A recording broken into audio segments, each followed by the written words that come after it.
네, 안녕하세요. 이승민입니다. 네, 오늘은 현실적인 기대치를 가진다는 것이 치료에서 얼마나 중요한 부분인가에 대해서 한번 얘기를 드려볼까 합니다.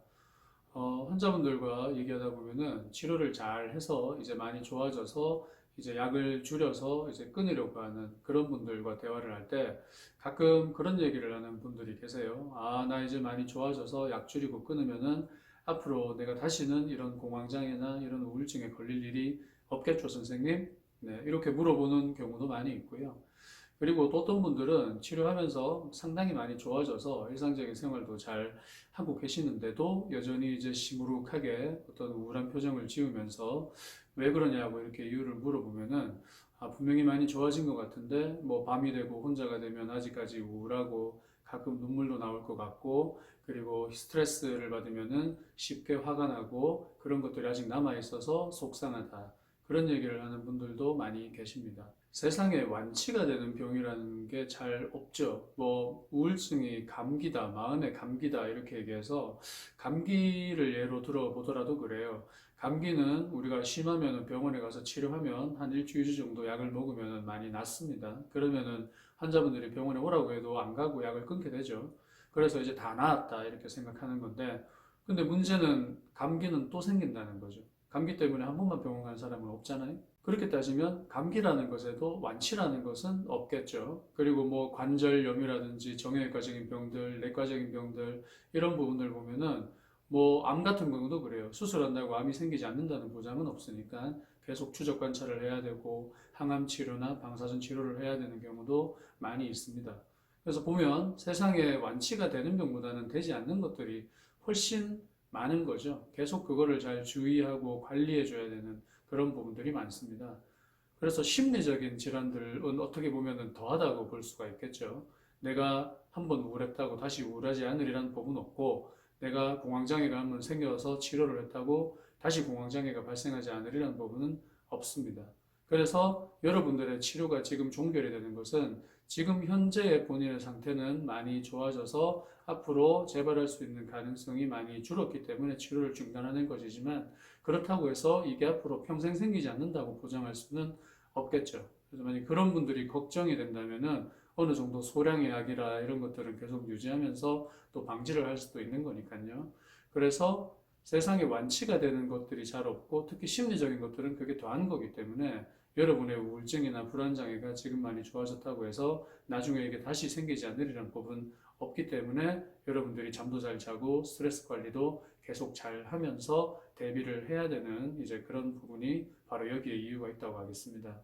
그리고 우리는 사람이지 로봇이 아닌 거니까 어떤 부정적인 감정을 경험하는 것은 당연한 거라고 하겠죠. 여러분이 아무리 평소에 잘 지내고 있다고 하더라도 스트레스를 많이 받으면 잠도 잘 못 자고 불안해지고 초조해지는 것은 어떤 사람이라도 당연할 겁니다.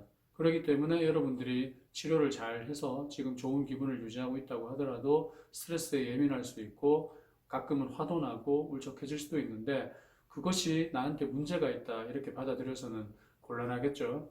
우리가 치료를 하는 것은 여러분들의 상태를 100점 만점 중에 70점, 80점 정도의 수준으로 맞추는 게 1차적인 목표라고 저는 환자분들한테 늘 얘기를 합니다. 다시 말해서 100점 만점 중에 7, 80점은 되면 우등생은 안 되더라도 그냥 평균 이상의 점수는 가능하다는 그런 얘기죠.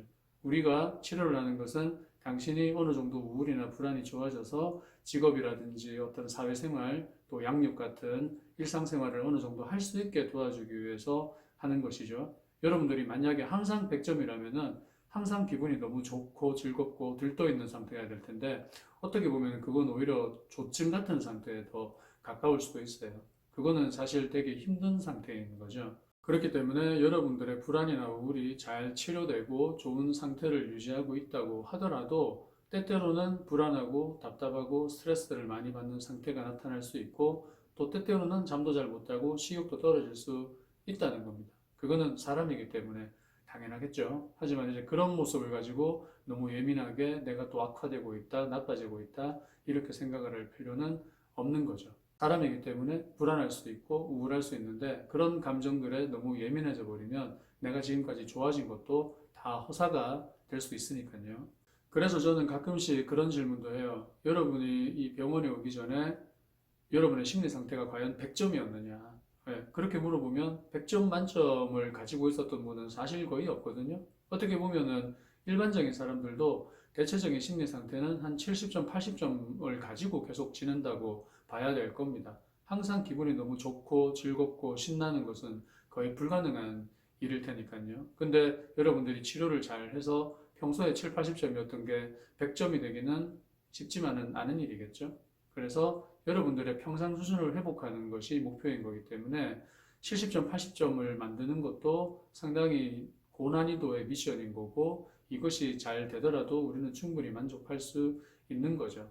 100점이 되면 물론 좋겠지만은 100점이라는 게 현실적으로 되게 힘든 거기 때문에 우리가 현실적인 목표를 잘 생각하고 또 그것을 잘 달성하는 것이 치료에 상당히 중요하다 이렇게 봐야 되겠습니다. 아이들을 치료할 때도 마찬가지인 것 같습니다. 아이들이 산만하고 집중력이 떨어져서 병원에 오게 되는 경우도 많지만 치료를 잘 해서 그런 부분이 많이 좋아져도 아이는 아이이기 때문에 어느 정도 성숙하지 못하고 자기 조절이 안 되는 부분은 계속 남아있을 수밖에 없는 거거든요. 근데 이제 그런 부분들을 가지고 우리 아이가 아직도 자기 조절이 안 되고 뭐 가끔 감정이 조절이 안 된다. 뭐 이렇게 생각할 필요는 없는 거겠죠. 그 아이에 맞는 어떤 수준과 기대치라는 게 있는 거기 때문에 그런 기대치를 적절히 잘 설정하는 게 아이들의 치료에서도 상당히 중요한 부분입니다.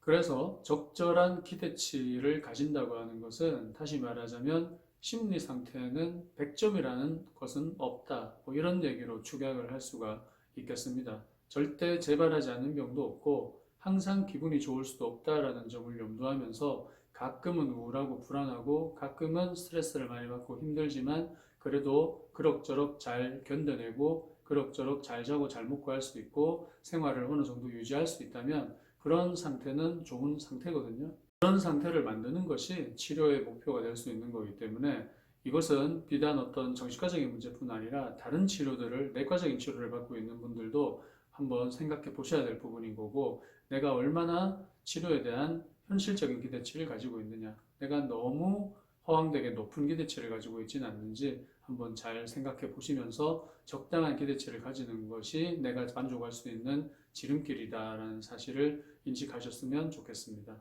오늘 시간은 여기까지 하도록 하겠습니다. 감사합니다.